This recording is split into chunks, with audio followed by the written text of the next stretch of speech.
ইতিমধ্যেই স্পষ্ট করেছি যে সীমান্তে হত্যা হয়েছে। ফলত আমি মনে করি দাদা বাবুরা খেপেছে, দাদা বাবুদের সাথে তারাও খেপেছে।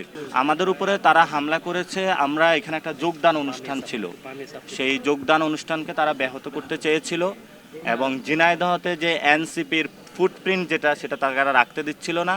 এবং আমি ইতিমধ্যেই স্পষ্ট করেছি যে সীমান্তে হত্যা হয়েছে।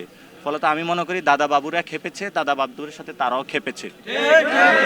যারা হামলা করেছে তারা দাদা বাবুদের একটি সন্ত্রাসী গোষ্ঠী এবং আসাদুজ্জামান এই গণ অভ্যুত্থানের সাথে গাদ্দার অন্যতম। আপনারা দেখেছেন যে রাষ্ট্রপতি যখন বিদেশ গিয়েছিল তাকে বিদায় জানিয়েছিল, তার যোগসাজে সে কাজ করে থাকে এবং সংস্কার প্রক্রিয়াতে ব্যাহত করেছিল।